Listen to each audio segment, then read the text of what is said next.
And there was a thought going into it, like, do we fix those? Do we fix Ben's wings as he's coming down in front of the church? Do we fix No Man coming up out of the floor, the Golgothan shit demon?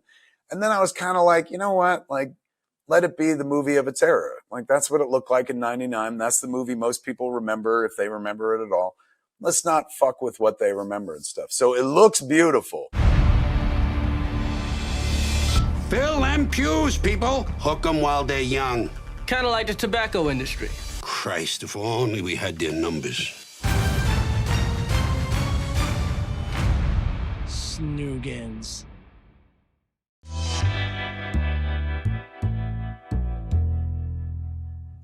I cannot tell you enough how excited I am to be getting a true 4K version. Can you talk a little bit about the physical media plans for Dogma Resurrected? For me, physical media is key, and not just because I like a tactile thing, holding on to a thing. Clerks 3 only got made because of physical media. We made Jay and Silent Bob Reboot, and Lionsgate put it out on home video. And Lionsgate reached out to us afterwards to be like, we sold so many Blu-rays and DVDs of Jay and Silent Bob Reboot. Do you have any more this Jay and Silent Bob bullshit you want to make? I was like, fuck yes. And that was Clerks 3. So the only way that movie gets made is because of physical media. So going forward, it's always been important to me, even though many companies and studios are dropping out of the physical media game. That's a big part of like what I do. The fan base that I've been carrying for 31 years now, they're tactile. They like to put a thing on a shelf. They're completionists. So going into this, that was key. We wanted to wind up with somebody in the world of home video who was still committed to doing like the ultimate steelbook, which is where we're headed. So I can't say who we wound up with because they're not done doing their deal, but it's a pretty foregone conclusion. And it's a company that excels at physical media, still making things, not like one of these studios is like, oh, we farm it out because there's no money in it anymore. These are people that appreciate and go out of their way to make really great collections and steelbooks. So we have one coming, which I assume would probably be Christmas. If the movie comes out June 5th everywhere on like 2,000 screens, I got to imagine June, July, August. By August, September, our transactional will happen. So like, iTunes, Amazon, shit like that.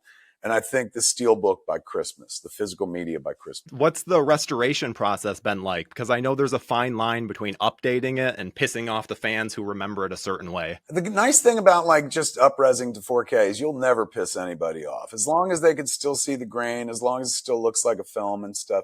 And you get points without even trying anymore because so many people hate the way current movies are lit and how they look that like, I'm nobody's good filmmaker. The internet will tell you that in a heartbeat. But because Dogma was shot 26 years ago by Wes Anderson's DP for the 10 minutes that Wes Anderson closed his eyes, went to sleep, and we could steal Bob Yeoman away from him and shit.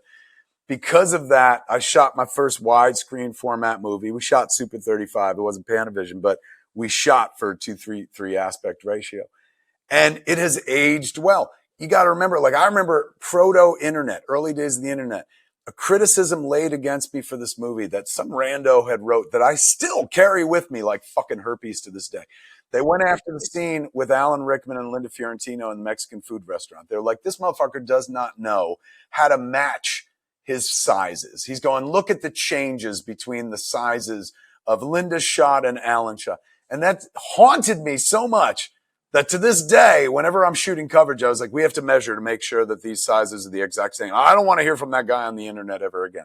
Now, that complaint's not there. Now, people are like, oh my God, it looks like movies used to look. So thankfully, when Yeoman went in and did the 4K and put it to the 4K standard, he didn't go through and like, let me correct everything. And we didn't even do shit like there's some badass CG shots in this movie. Not bad, but they were just made in 1998, 99, so they're not as fluid as CG looks today. And there was a thought going into it, like, do we fix those? Do we fix Ben's wings as he's coming down in front of the church? Do we fix No Man coming up out of the floor, the Golgothan shit demon? And then I was kind of like, you know what? Like, let it be the movie of its era. Like, that's what it looked like in 99. That's the movie most people remember, if they remember it at all. let's not fuck with what they remember and stuff. So it looks beautiful. And every night I watch it and I'm like, my God, it looks fantastic. But it's still the same movie. Fill them pews, people. Hook them while they're young. Kind of like the tobacco industry. Christ, if only we had their numbers. Snoogans. Thank you for clicking on our video, everybody. If you like what you saw here, please make sure you like the video and subscribe and share with your friends who like this sort of content. Joe Blow was created by movie fans for movie fans, and we appreciate your support.